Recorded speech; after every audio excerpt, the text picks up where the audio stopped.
लोग अभी तक डीसी मशीन का कंस्ट्रक्शन, वर्किंग, उसका सर्किट, उसका ईएमएफ, टॉर्क, ये सारी चीजें देख चुके हैं। तो इस लेक्चर के अंदर हमारा ऑब्जेक्टिव क्या रहेगा, जैसे कि ट्रांसफार्मर के अंदर हम बात करते हैं लॉसेस की और उस मशीन की एफिशिएंसी की।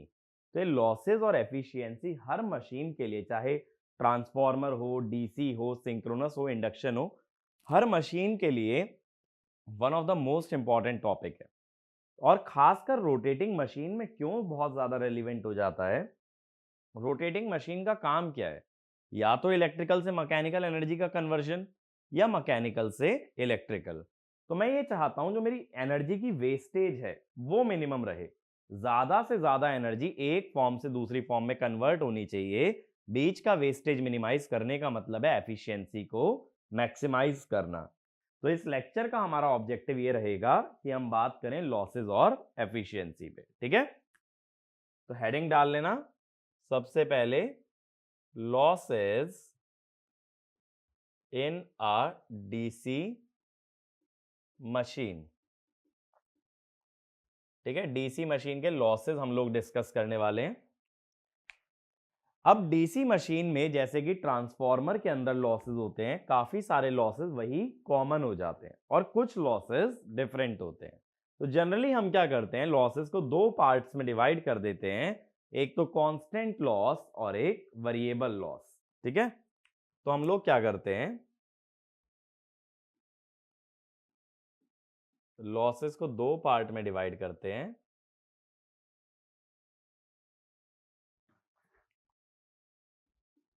एक तो कांस्टेंट लॉस, जिसको कि यहां हम बोल देते हैं रोटेशनल लॉस। ठीक है, कांस्टेंट लॉस और रोटेशनल लॉस। और दूसरे लॉसेस हमारे बन जाते हैं वेरिएबल लॉस और कॉपर लॉस। ठीक है, अब रोटेशनल लॉसेस क्या होते हैं, जो कि अगर मशीन रोटेट करेगी तो ये लॉसेस आना कंपलसरी है। ठीक है, इसको अवॉइड नहीं कर सकते, तो उन्हें बोल देते हैं rotational loss, that is due to rotation. और कॉपर लॉस कौन से होंगे, जो कि करंट पे डिपेंडेंट हो जाएंगे। अगर करंट की वजह से लॉस आया, it will be called as a copper loss. तो कांस्टेंट लॉस में हम लोग कौन से लॉसेस डालते हैं, देखो रोटेशनल लॉस के अंदर दो तरह के लॉसेस को इंक्लूड किया जाता है। एक होते हैं मैकेनिकल लॉस, यहां मोशन है ना, मोशन की वजह से मैकेनिकल डोमेन के भी लॉस आएंगे। और एनर्जी कन्वर्जन वाला टॉपिक याद करो, मैंने बताया था लॉसेस तीन डोमेन में होते हैं, इलेक्ट्रिकल, मैग्नेटिक और मैकेनिकल। और दूसरे होते हैं कोर लॉस। कोर लॉस यानी कौन से हो गए, जो मैग्नेटिक सिस्टम के अंदर आ रहे हैं। अगेन कोर लॉस को कैसे डिवाइड करते हो, कोर लॉस को दो पार्ट्स में डिवाइड कर देते हो, एक तो हिस्टेरेसिस और दूसरा एडी करंट। अब क्या डिफरेंस आता है ट्रांसफार्मर से, हिस्टेरेसिस लॉस प्रोपोर्शनल होता है Bm to the power x, और वहां पे F होता था, यहां F की जगह स्पीड चलती है n। और एडी करंट लॉस प्रोपोर्शनल होता है Bm स्क्वायर, वहां F स्क्वायर होता था, तो यहां n स्क्वायर। क्या होता है ना, देखो जब डीसी मशीन के अंदर जो ईएमएफ बनता है वो तो हमेशा एसी होता है, इतना हमें पता है। उस एसी ईएमएफ की जो फ्रीक्वेंसी है वो डीसी मशीन की स्पीड पे डिपेंड करती है। इसीलिए मैंने क्या किया, जो फ्रीक्वेंसी है उस टर्म को किससे रिप्लेस कर दिया, स्पीड से। क्योंकि डीसी मशीन में अगर मैं फ्रीक्वेंसी की बात करूंगा तो it will not make any sense. Mechanical loss को भी ऐसे दो ही कैटेगरीज में डिवाइड करते हैं। मैंने मैकेनिकल में ही बताया था ना, दो तरह के लॉस होते हैं, एक तो फ्रिक्शन और एक विंडेज। अब फ्रिक्शन किस वजह से आता है, जब कोई मशीन रोटेट कर रही है तो उसमें फ्रिक्शन जनरेट होना कंपलसरी है। और फ्रिक्शन जनरेट होगा कहां कहां होगा, देखो जब शाफ्ट घूमेगा तो शाफ्ट के साथ ना बॉल बियरिंग प्रोवाइड करोगे। अगर बॉल बियरिंग प्रोवाइड करोगे तो भले ही उनको कितना ही ऑयलिंग कर लेना, but they will definitely apply some friction. दूसरा क्या होता है, जो हमारे कार्बन ब्रशेस हैं वो कम्यूटेटर को टच करते हैं। अगर दो सरफेसेस कांटेक्ट में रहेंगे और उसमें से एक सरफेस मूव करेगा, तब वहां अगेन क्या बनेगा, फ्रिक्शन। तो यहां दो तरह के फ्रिक्शन आते हैं, एक तो ब्रश फ्रिक्शन और एक बियरिंग फ्रिक्शन। ये जो ब्रश फ्रिक्शन है, ये ब्रश और कम्यूटेटर के बीच में है। ये स्पीड स्क्वायर के प्रोपोर्शनल होता है और बियरिंग वाला स्पीड के। ठीक है, ये मेरी बात क्लियर हुई। ब्रश फ्रिक्शन का मतलब क्या हुआ, जब ब्रशेस कम्यूटेटर को टच कर रहे हैं तो वहां पे जो भी फ्रिक्शन अप्लाई होगा उसकी वजह से जो हीट प्रोड्यूस होगी, जो एनर्जी लॉस होगा, that will be your brush friction. Windage क्या होता है, जो भी एयर सराउंडिंग द शाफ्ट है, अगर वो तुम्हारा ड्रैग लगाने लगती है शाफ्ट पे, एयर फ्रिक्शन आ जाता है, उसे कहते हैं विंडेज। और ये फ्लूइड मैकेनिक्स से डिराइव किया जाता है, it is proportional to N cube. तो ये डेरिवेशन हम लोग नहीं करने वाले हैं, ठीक है, कि ब्रश फ्रिक्शन कैसे डिराइव हुआ, विंडेज कैसे डिराइव हुआ। मोस्ट ऑफ द टाइम्स तुम इन लॉसेस को क्या मानते हो, कांस्टेंट। तो ये वाला पॉइंट भी लिख लेना। Rotational losses are dependent on the speed of the machine and if proportionality is not specified, they are assumed to be constant. If proportionality is not specified, they are assumed to be constant. तो जब तक वो तुम्हें proportionality दे नहीं, जब तक तुम कोई भी ना मैकेनिकल ना ही कोर लॉस को चेंज करोगे, इन्हें कांस्टेंट मान के ही चलना है। अब वेरिएबल लॉस में क्या क्या आता है, देखो कॉपर लॉस के अंदर कौन कौन से लॉस आ जाते हैं। पहले आ जाता है armature copper loss,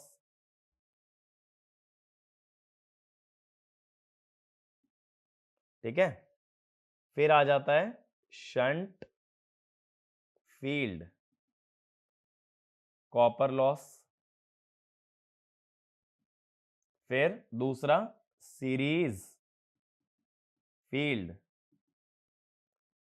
copper loss. फिर ब्रश ड्रॉप लॉस। और एक और डाल सकते हो कॉपर के अंदर ही, स्ट्रे लोड लॉस, क्योंकि ये भी करंट पे डिपेंडेंट है ना। स्ट्रे लॉसेस क्या होते हैं, जिनकी लोकेशन अननोन होती है, और वो किस वजह से आते हैं, लीकेज फ्लक्स की वजह से। अब ये जो आर्मेचर कॉपर लॉस है, ये बनता है आई ए स्क्वायर आर ए। कोई 3 वगैरह का फैक्टर मत लेना, डीसी मशीन है, कोई 3 फेज नहीं है। क्या होगा ना, जब 3 फेज मशीन में जाओगे इंडक्शन में, सिंक्रोनस में, तो इसके साथ एक 3 का फैक्टर और आने लगेगा। शंट फील्ड कॉपर लॉस क्या होगा, I S H square R S H series I S E square R S C. Brush drop VBD I A. Stray load loss ये आई स्क्वायर के प्रोपोर्शनल होता है। But अक्सर क्या करते हैं, स्ट्रे लोड लॉसेस को इग्नोर कर दिया जाता है, तो उस पर बहुत ज्यादा ध्यान देने की जरूरत नहीं है, बाकी के लॉसेस हमारे लिए रेलिवेंट है। अब क्या होता है ना, देखो बहुत बार क्या होगा, जैसे मान लो शंट मशीन आ गई, तो उसमें तो सीरीज फील्ड वाइंडिंग होगी नहीं, तो वहां सीरीज वाला लॉस इग्नोर कर देना। सीरीज वाली मशीन आ गई तो उसमें शंट नहीं होगी, वहां शंट वाला इग्नोर कर देना। कंपाउंड आ गई तो दोनों होंगी, तब दोनों का लॉस कंसीडर हो जाएगा, ठीक है। अक्सर क्या होता है ना, ये जो कॉपर लॉस में है ना, ये वाला जो टर्म है, it is usually treated as constant loss, ठीक है। तो ये एक्चुअल में ना लेफ्ट में भी दिखा सकते हो, लेकिन सिंस मैं यहां कॉपर लॉस की बात कर रहा हूं, तो ये भी कॉपर लॉस का ही हिस्सा है, बट ज्यादातर इसको एक कांस्टेंट लॉस की तरह माना जाता है। मेरी बात क्लियर हुई, सारे लॉसेस क्लियर हैं, क्या क्या आ रहे हैं। ऑलरेडी हम फ्रिक्शन विंडेज पे डिस्कस कर चुके हैं इलेक्ट्रोमैकेनिकल एनर्जी कन्वर्जन में, बट ट्रांसफॉर्मर के मुकाबले सिर्फ एक ही लॉस तुम्हारा बड़ा है, that is friction and windage loss. और जितनी भी रोटेटिंग मशीन रहेंगी वहां ये मैकेनिकल लॉस आना कंपलसरी है। अब इसका देख पॉइंट लिखो, in DC machine stray load losses are 1% of rated capacity, which is higher than transformer due to presence of commutator, due to presence of commutator। अगला point, in synchronous and induction machine stray load losses are 0.5% of rated capacity. Synchronous और induction में क्या होगा, commutator तो नहीं होगा, तो वहां पे स्ट्रे लोड लॉस कम होंगे, और डीसी मशीन में जहां की कम्यूटेटर है वहां स्ट्रे लोड लॉस ज्यादा होते हैं। ठीक है, अदर रोटेटिंग मशीन्स के अंदर कम होते हैं। मेरी बात क्लियर हुई? और देखो, ब्रश वोल्टेज को हमेशा कांस्टेंट मान के चलना, यानी कि वीबीडी को कांस्टेंट लेना है। तो ये जो लॉस आता है ब्रश ड्रॉप का, ये आईए के प्रोपोर्शनल आता है, कभी भी आईए स्क्वायर के प्रोपोर्शनल नहीं आता। ठीक है, तो ये वाला पॉइंट भी लिख लेना, brush drop loss is proportional to IA and not IA square. ठीक है, एंड नॉट आईए स्क्वायर। अब ये बात क्लियर हुई? अब देखो, जैसा मैंने बोला कि डीसी मशीन या किसी भी एनर्जी कन्वर्जन डिवाइस में हम लोग क्या चाहते हैं कि मैक्सिमम पोर्शन पावर का कन्वर्ट होना चाहिए आउटपुट पावर में। लेकिन क्या होता है, अगर मान लो कि मैं ऐसा चाहता हूं कि मुझे जो आउटपुट मिल रहा है वो मैक्सिमम मिल जाए, अगर मैं ये चाहता हूं that I should obtain maximum power output from a DC machine, मान लो इलेक्ट्रिकल लोड चला रहे हो, जनरेटर है, तो मैं चाह रहा हूं output maximum, electrical power maximum हो। मोटर चला रहा हूं तो मैं ये मान रहा हूं मैकेनिकल पावर मैक्सिमम हो, कि जो भी लोड मैं चला रहा हूं उसको मैक्सिमम पावर दे पाऊं, ऐसा मेरा डिजायर है। तो इसके बाद अगली कंडीशन ये लिखना, maximum power output from a DC machine, maximum power output from a DC machine. अब इसमें हम क्या करते हैं, सेपरेटली एक्साइटेड मशीन लेके चल रहे हैं। तो मैं दोनों केसेस तुमको समझाऊंगा, एक जनरेटर और एक मोटर। सपोज पहले हम केस ले लेते हैं जनरेटर का।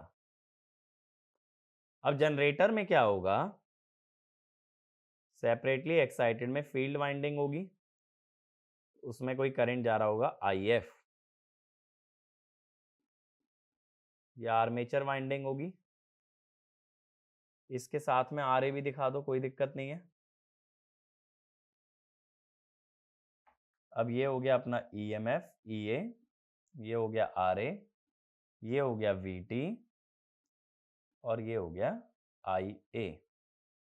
अब इसके अंदर क्या होगा, केवीएल की इक्वेशन अगर लिखी जाए तो हम लिखेंगे VT equal to EA minus IA RA, और आउटपुट पावर कितनी दे रहा होगा जनरेटर, कोई भी इलेक्ट्रिकल पावर क्या होती है, वी इंटू आई, यानी ईए इंटू आईए माइनस आईए स्क्वायर इंटू आरए।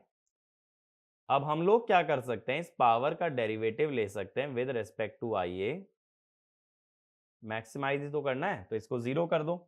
ठीक है, अब क्या होगा डेरिवेटिव, पहली टर्म का डेरिवेटिव आई ईए, दूसरी टर्म का डेरिवेटिव 2IA आरए। तो यहां से आईए कितना हो गया, ये हो गया ईए ओवर 2RA, ये हो गया, जिसका मतलब है आउटपुट पावर कितनी हो जाएगी, या पहले वीटी निकाल लो, एक काम करो, वीटी कितना हो जाएगा, ईए माइनस आईए आ रहे हैं ना, ईए माइनस ईए बाय 2RA जो कि है आईए इंटू आरए, तो ईए माइनस ईए बाय 2 हो गया, तो ये आ गया ईए बाय 2। अब इसके बाद क्या होगा, अगर आउटपुट पावर की बात करोगे जो कि है वीटी इंटू आईए, तो वीटी है ईए बाय 2 और आईए कितना है, ईए बाय 2 आरए, तो ये हो जाएगा ईए स्क्वायर बाय 4 आरए। और जो इनपुट पावर होती है वो क्या होती है, basically developed power plus rotational loss. अगर रोटेशनल लॉस अभी के लिए इग्नोर भी कर दूं तो मैं कहूंगा ये किसके बराबर है, डेवलप्ड पावर के।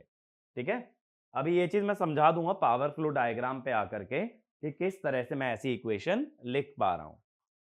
तो डेवलप्ड पावर कितनी होती है, मैंने बताया था पहले ही, ई इंटू आई। तो ई इंटू आई, ई की जगह, आई की जगह ईए बाय 2 आरए रख दो, ठीक है। तो अब अगर एफिशिएंसी निकालोगे, output power over input power,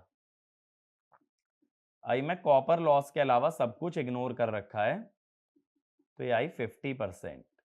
तो सिर्फ कॉपर लॉस कंसीडर कर रहे हैं तो एफिशिएंसी 50% आ रही है, और जो कि होता भी है अगर मैक्सिमम पावर ट्रांसफर थ्योरम की बात की जाए, तो एफिशिएंसी बहुत ही कम आ रही है हमारी। और एक्चुअल में अगर और लॉसेस भी कंसीडर कर लेते जैसे रोटेशनल लॉस वगैरह, तो एफिशिएंसी 50% से भी कम आती। तो इसमें लिखना, in case of maximum power delivered, in case of maximum power delivered by a DC generator, the efficiency is only 50% when we ignore all losses except copper loss. So practically efficiency will be less than 50%, which is not tolerable. ठीक है, 50% से कम efficiency tolerate नहीं की जा सकती, यानी कि जितनी भी पावर जनरेटर ले रहा है उसका आधा ही हिस्सा वो डिलीवर कर रहा है, ये चीज अनडिजायरेबल हुई। ठीक है, अब ऐसे ही देखो बात कर लेता हूं मोटर की।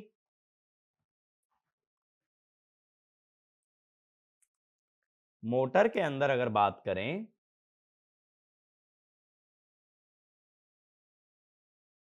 तो ये करंट एंटरिंग हो जाएगा ना, बाकी चीजें सेम रहेंगी। अब वीटी में क्या चेंज आएगा, तुम बोलोगे VT equal to E A plus I A R A, या ऐसा कह दो, अब हम बोलेंगे E A equal to V T minus I A R A. अब वीटी तो फिक्स रहेगा ना, मोटर में जो सप्लाई लगा रहे हो तो तुम्हारे हाथ में। आउटपुट पावर अब क्या कहोगे, मैं कह दूंगा आउटपुट पावर है डेवलप्ड पावर जो मैकेनिकल में जा रही है, जो कि है ई ए इंटू आई ए। तो ये कितनी बन जाएगी, V T I A minus I A square R A. मैंने बताया था ना, डेवलप्ड पावर कौन सी पावर होती है, जो एक डोमेन से दूसरे डोमेन के अंदर जाती है, वही होती है डेवलप्ड पावर। और वही मैं बोल रहा हूं कि डेवलप्ड पावर को ही आउटपुट मान लो, क्योंकि यही पावर इलेक्ट्रिकल से मैकेनिकल में जा रही है। तो मैंने ऐसा मान लिया कि मैकेनिकल में जाने के बाद कोई लॉस नहीं आएगा, तो सारी पावर कहां मिल जाएगी, आउटपुट पे। अब मैक्सिमम पावर के लिए फिर से क्या करोगे, डेरिवेटिव पावर का जीरो, डेरिवेटिव जीरो करोगे तो क्या चेंज आएगा, यहां पे ई ए की जगह ये होगा वी टी, यहां भी ई ए की जगह क्या हो जाएगा, वी टी, और यहां पे फिर क्या हो जाएगा, अब ई ए में वी टी और आई ए की वैल्यू पुट करो, तो V T minus V T by two R A into R A. तो ये हो गया ई ए हो गया वी टी बाई टू, और पावर आउटपुट कितना लिखा है हमने, ई ए आई ए। ई ए तो आया वी टी बाई टू, और आई ए आया V T by two R A. ठीक है, तो ये हो गया V T square by 4 R A. Input power क्या होगी, इनपुट पावर होगी सिंपली मोटर की जो इलेक्ट्रिकल पावर है, मोटर में इलेक्ट्रिकल पावर कितनी घुस रही है, V T into I A, I A की वैल्यू अभी निकालिए V T by two R A, तो ये हो गया V T square by two R A. अब फिर से अगर एफिशिएंसी निकालनी है, आउटपुट पावर है V T square by 4 R A, input power है V T square by two R A, फिर से 50% आई।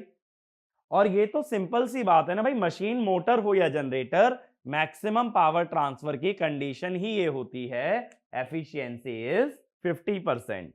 तो ये वाला एक पॉइंट लिखना, maximum power transfer always has efficiency less than equal to 50%, less than equal to 50%, so it is not desirable in energy conversion process, not desirable in energy conversion process, but it is used in electronic circuits for impedance matching, for impedance matching। ठीक है, electronics में जो हम impedance matching पढ़ते हैं वो कुछ भी नहीं है, that is maximum power transfer. अब देखो तुम्हें ये लग रहा होगा कि मैं रोटेशनल लॉस की बात कर रहा हूं, इस लॉस की, उस लॉस की, लेकिन कहां ऐड होगा कहां सब्ट्रैक्ट होगा, ये काफी बच्चों को कंफ्यूजन रहता है। तो नेक्स्ट हेडिंग डालना power flow diagram, power flow diagram. अब थोड़ा सा ये समझते हैं कि मशीन में पावर फ्लो कैसे होती है। अगर देखो रोटेटिंग मशीन में कभी भी एफिशिएंसी की बात करोगे ना, या पावर वाले बेस्ड जो क्वेश्चन होते हैं, चाहे फिर वो डीसी हो, चाहे इंडक्शन, चाहे सिंक्रोनस, हर मशीन के लिए डायग्राम तुम्हारा मोस्ट इंपॉर्टेंट है। तुम्हें ये समझ आना चाहिए प्रॉपरली कि पावर किस टाइप से फ्लो कर रही है किसी भी डीसी मशीन में। तो पहले जनरेटर की बात कर लेते हैं। जनरेटर को जो इनपुट मिलता है वो हमेशा मैकेनिकल होता है, और वो मैकेनिकल पावर देता कौन है? प्राइम मूवर देता है। प्राइम मूवर से आने वाली पावर को कहा जाता है हमेशा शाफ्ट पावर। तो जब हमने एनर्जी कन्वर्जन वाला टॉपिक पढ़ा था ना, तो वहां हमने एनर्जी फ्लो देखा था, पावर फ्लो नहीं देखा था। पावर क्या होता है? एनर्जी का डेरिवेटिव। एक पॉइंट लिख लो, the difference between energy flow and power flow diagram, the difference between energy flow and power flow diagram is that energy stored is not shown in power flow diagram. Energy stored is not shown in power flow diagram because we assume stored energy remains constant. Because we assume stored energy remains constant. ठीक है? अगर stored energy constant है तो power तो energy का derivative है, तो power क्या रहेगी? जीरो। अब मैकेनिकली प्राइम मूवर ने कुछ पावर दी, लेकिन फ्रिक्शन और विंडेज की वजह से यहां पे आ जाते हैं रोटेशनल लॉस, तो कोर लॉस भी ना यहीं से घटा लिया जाता है। ये ध्यान रखना, रोटेशनल लॉस माने फ्रिक्शन विंडेज नहीं होता, इसका क्या मतलब होता है? मैकेनिकल लॉस यानी friction windage plus core loss, ये घटा लिया। अब मैकेनिकली जो पावर इनपुट हुई उसमें से मैकेनिकल वाले लॉसेस सब्ट्रैक्ट हो गए। अब बची हुई पावर किस डोमेन में जाएगी? इलेक्ट्रिकल में। जो पावर मैकेनिकल से इलेक्ट्रिकल जाए वही पावर होती है डेवलप्ड पावर। डेवलप्ड पावर माने दो फॉर्मूले, टी ओमेगा या ई आई है। अब इसमें से कौन कौन से लॉसेस सब्ट्रैक्ट होंगे? इसमें से सब्ट्रैक्ट करने पड़ेंगे तुम्हें कॉपर लॉस। कॉपर लॉस की मैंने अभी लिस्ट बताई थी ना, जैसे आर्मेचर कॉपर लॉस हो गया, ठीक है, जैसे फील्ड कॉपर लॉस हो गया, शंट और सीरीज वाला, ब्रश ड्रॉप हो गया, वो सभी कुछ सब्ट्रैक्ट करके, यानी I A square R A, I S H square R S H, I S E square R S E, V B D into I A, ये सारे लॉसेस सब्ट्रैक्ट करूंगा तब मुझे आउटपुट पावर मिलती है, और एक जनरेटर की आउटपुट पावर होती है वीटी इंटू आई एल। ठीक है?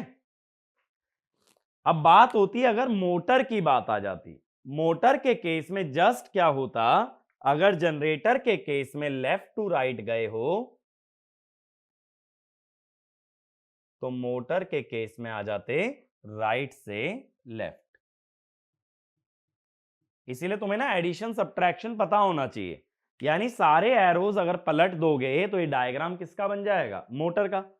अब देखो जनरेटर में मान लो मैं तुमसे पूछूं भाई शाफ्ट पावर बताओ, तो तुम क्या कहोगे? डेवलप्ड पावर में रोटेशनल लॉस ऐड कर दें तो शाफ्ट पावर है। ठीक है, शाफ्ट में से रोटेशनल घटा के ही तो डेवलप्ड आया। जनरेटर में हमने क्या बोला? Shaft power minus rotational equal to developed, यानी कि शाफ्ट पावर को कैसे लिख सकते हो? Developed plus rotational. लेकिन अगर मोटर होती तो एरो सारे उल्टे हो जाते, एरो उल्टे हो जाते तो हम बोलते shaft equal to developed minus rotational. तो इस तरह से हम लोग बात करते हैं रोटेशनल लॉसेस की। बस डायग्राम अच्छे से याद रखना, खुद समझ आ जाएगा कब कौन सा लॉस सब्ट्रैक्ट करना है। तो मैकेनिकल डोमेन में रोटेशनल लॉस लोगे और इलेक्ट्रिकल में आने के बाद कॉपर लॉसेस की बात करोगे। अब देखो अभी जो बात हम लोग कर रहे थे कि मैक्सिमम आउटपुट पे एफिशिएंसी 50% हो जाती है, जो कि एनर्जी कन्वर्जन के लिए बहुत ही बेकार कंडीशन है। तो कायदे से इलेक्ट्रिकल सर्किट में मैंने तुम्हें बताया कभी भी मैक्सिमम पावर आउटपुट डिजायरेबल नहीं होता। एक्चुअल में डिजायरेबल क्या कंडीशन होती है कि जितनी भी एनर्जी तुम जनरेट कर रहे हो उसका मैक्सिमम पोर्शन लोड तक पहुंचे, यानी कि ratio of output to input should be maximum, और we can say efficiency should be maximum. तो इसमें लिखना in energy conversion it is always desirable that maximum portion of input power should reach the output, that is we must obtain maximum efficiency। ठीक है, तो इसके बाद लिख लेना condition for maximum efficiency, condition for maximum efficiency. अब देखो generalise करने के लिए मैं क्या करता हूं, मैं ले लेता हूं एक लॉन्ग शंट जनरेटर। ऐसा मैं क्यों कर रहा हूं, क्योंकि लॉन्ग शंट माने कंपाउंड की बात कर रहा हूं, और कंपाउंड मशीन में सीरीज और शंट दोनों वाइंडिंग होंगी, तो इससे आने वाले रिजल्ट को मैं सीरीज में भी यूज कर सकता हूं, शंट में भी यूज कर सकता हूं, सभी रिजल्ट डिराइव कर सकता हूं। तो लॉन्ग शंट जनरेटर में क्या होगा, सिंपलेस्ट डायग्राम बना रहे हैं। शंट वाइंडिंग का रेजिस्टेंस RSH, और ये किसके अक्रॉस लगेगी, आर्मेचर और सीरीज वाइंडिंग के। अभी मैं ये समझाऊंगा कि इससे आने वाला रिजल्ट हर मशीन के लिए कैसे चला सकते हो।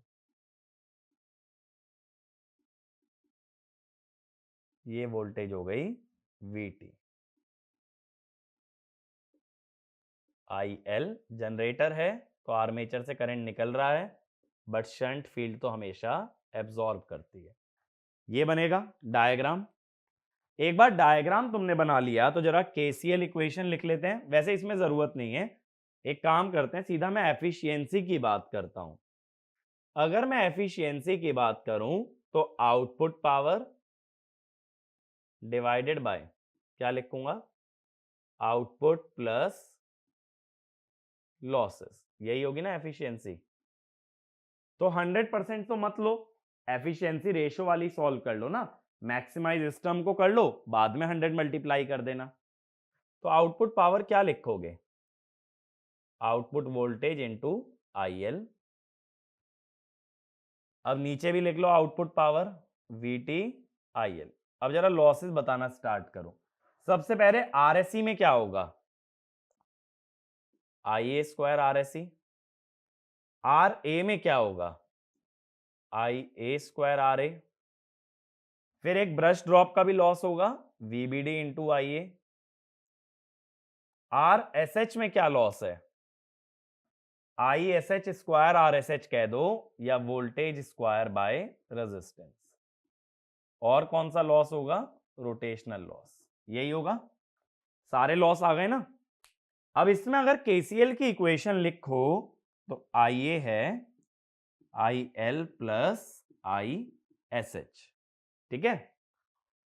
तो अब हम लोग क्या कह देते हैं कि भाई जो लोड में करंट जा रहा है, लोड तो बदलता रहेगा, तो लोड का करंट भी बदल सकता है, लेकिन जो शंट फील्ड में करंट जा रहा है ISH, वो तो VT बाय RSH है ना, तो दैट इज कांस्टेंट। तो इसमें लिखना if the load changes, the load current will change, but current entering the shunt field will remain constant. So we can say the variable is IL and not ISH। तो इस पूरी equation में variable क्या है, IL। अब बात ये यार, इसका डेरिवेटिव लेने में ना दिक्कत आ जाएगी। न्यूमरेटर में भी IL है, नीचे भी IL है, तो क्या करता हूं, ये न्यूमरेटर वाले को नीचे ही ले आता हूं, तो दोनों तरफ से ना IL से डिवाइड कर दो। अब देखना कैसे करते हैं IL से डिवाइड। ये बन गया VT, ये तो कॉमन ही आ जाएगा ना। इसका स्क्वायर जरा ओपन कर लो, पहला बनेगा I L square, I L से डिवाइड करोगे तो आई एल, दूसरा I S H square, I L से डिवाइड किया आई एल, तीसरी term 2 I L into I S H, I L से डिवाइड किया तो 2 आई एस एच, और इसमें R A plus R S C, ये मैंने कॉमन ले लिया।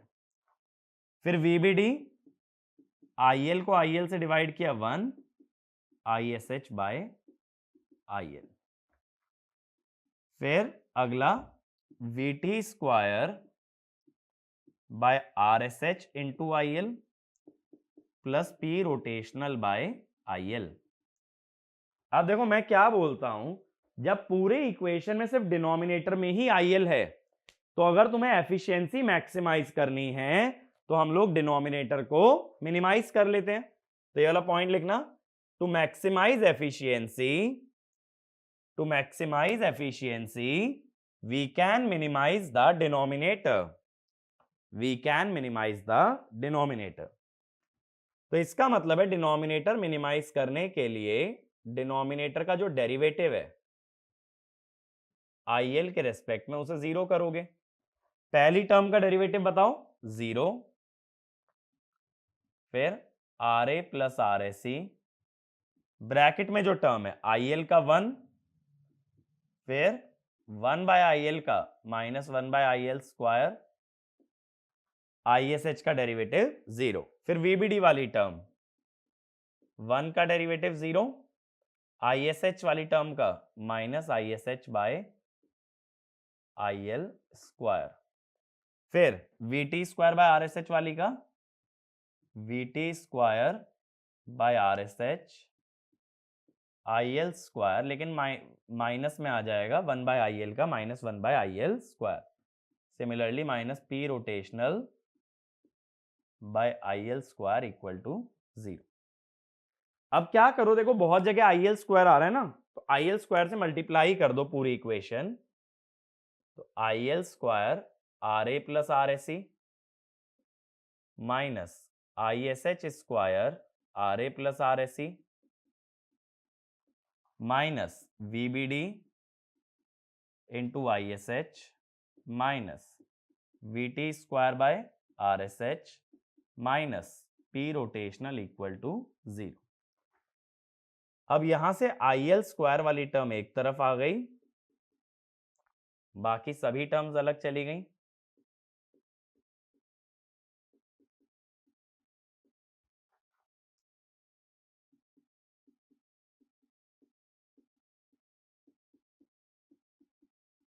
अब बात है इस इक्वेशन का सिग्निफिकेंस क्या बना। ये जो इक्वेशन आ गई हमारे पास मैक्सिमम एफिशिएंसी की जो कंडीशन डेराइव हो गई, इसका सिग्निफिकेंस क्या बन जाता है। देखो अगर ये जनरेटर नो लोड पे चले, अगर जनरेटर नो लोड पे चले तब क्या होगा मुझे बताना। हम कहते हैं at no load I L तो 0 हो जाएगा, भाई कोई लोड ही नहीं लगाओगे तो लोड में जाने वाला करंट 0। तो कौन सा करंट सर्कुलेट करेगा जनरेटर के अंदर, भाई आईएसएच तो चाहिए ही चाहिए ना शंट वाइंडिंग को। तुम लोड में कोई करंट मत भेजो भले ही, लेकिन शंट वाइंडिंग जो करंट मांगेगी उसको वो करंट मिलना चाहिए। तो यहां से आई ए आया और यहां गया आईएसएच। तो ये जो आईएसएच वाला करंट है ना, ये इस तरह से लूप में घूमता रहेगा, लोड में तो कुछ जाना नहीं है। अब कितने लॉसेस होंगे इस केस में, देखो आईएसएच स्क्वायर आर ए और आर एस सी सीरीज में, वीबीडी में भी आईएसएच जा रहा है, फिर शंट वाइंडिंग में VT square by R S H, और रोटेशनल तो हो ही रहा है। तो यही वाली टर्म आ गई ना एग्जैक्ट, यानी राइट हैंड साइड पे कौन से लॉसेस आ रहे हैं, नो लोड, और लेफ्ट हैंड साइड पे वो लॉस आ रहा है जो लोड करंट की वजह से आया है। तो एक पॉइंट लिखना, in the condition for maximum efficiency, in the condition for maximum efficiency we have no load losses on one side, no load losses on one side, and the copper loss due to load current on the other side. Copper loss due to load current on the other side. ठीक है? So for maximum efficiency, losses due to load current and no load losses are equal. No load losses are equal. लेकिन क्या करते हैं, इस condition को ना approximate कर देते हैं. कैसे कर देते हैं अप्रोक्सीमेट? कि जो भी टर्म्स आईएसएच वाली हैं, आईएसएच करंट इतना छोटा है कि उसको इग्नोर कर दिया जाता है. तो इसको अप्रोक्सीमेट कंडीशन कैसे बनाते हैं?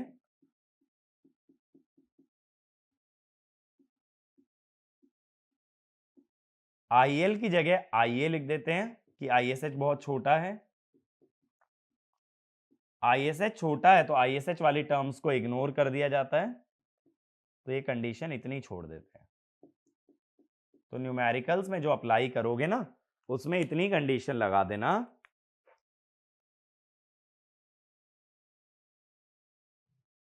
तो इसको हम ऐसे बोल देते हैं, variable loss equal to constant loss. मैंने बताया था ना, शंट वाला लॉस कांस्टेंट होता है क्योंकि वो करंट पे डिपेंडेंट नहीं है, वो सिर्फ किस पे डिपेंडेंट है? वोल्टेज पे. और रोटेशनल लॉस में दोनों आएंगे, फ्रिक्शन विंडेज और कोर लॉस. तो variable loss equal to constant loss, that is the condition for maximum efficiency. अब मैंने यही कंडीशन क्यों डिराइव की? क्योंकि देखो यहां से शंट सीरीज ना सारी कंडीशन आ जाएंगी. अगर शंट मशीन की बात करें, अगर शंट की बात करोगे तो उसमें सीरीज वाइंडिंग नहीं होगी.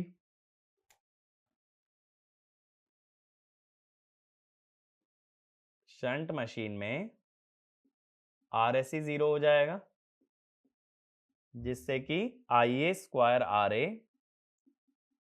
VT square by RSH plus P rotational आएगा. ऐसे ही जब सीरीज मशीन की बात करोगे तो उसकी शंट वाइंडिंग ओपन हो जाएगी, तो RSH टेंड्स टू इंफिनिटी. तो कंडीशन होगी IA square RA plus RSC equal to P rotational. ठीक है? तो सीरीज और शंट दोनों के लिए आ जाता है. तो इसमें एक पॉइंट लिखना, for maximum efficiency, for maximum efficiency constant loss is equal to variable loss. Constant loss is equal to variable loss, but do not consider brush drop loss. Do not consider brush drop loss in the condition for maximum efficiency. Do not consider brush drop loss in the condition for maximum efficiency. यानी इस equation में कहीं भी VBD की term नहीं आनी चाहिए, लेकिन जब एफिशिएंसी निकालोगे तब उसे लेना पड़ेगा. एक पॉइंट और लिखो, VBD does not appear in condition for maximum efficiency, but VBD into IA will be considered as brush loss while computing efficiency. ठीक है? तो एफिशिएंसी निकालते हुए उस लॉस को भूलना मत. बट कंडीशन में नहीं आता, सिर्फ और सिर्फ कंडीशन में नहीं आएगा, बट एफिशिएंसी निकालते वक्त यूज होगा. अगला पॉइंट लिखना, for separately excited machine, for separately excited machine we have to consider the copper loss in field winding of the machine. Copper loss in field winding of the machine.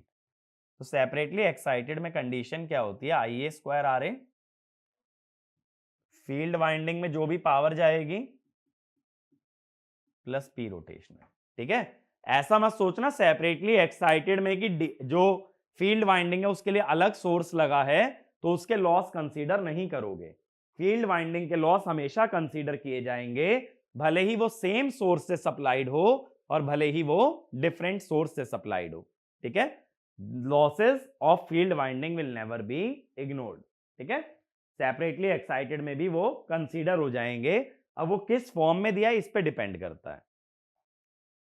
अब एक point और लिखना, एक point और लिखो,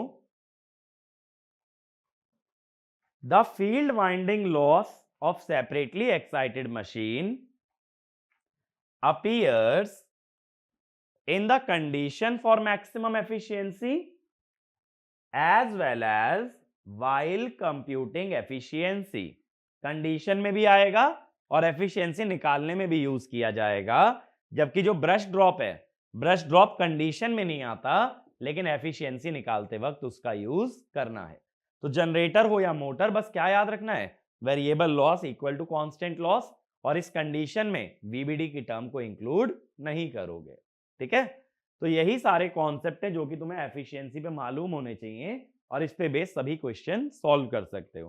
तो जो हमने एग्जैक्ट कंडीशन डिराइव की थी ना, उसको मत यूज करना, यूज हमेशा अप्रोक्सीमेट कंडीशन को ही करना। तो लॉसेस और एफिशिएंसी डीसी मशीन के अंदर इतना सफिशिएंट है।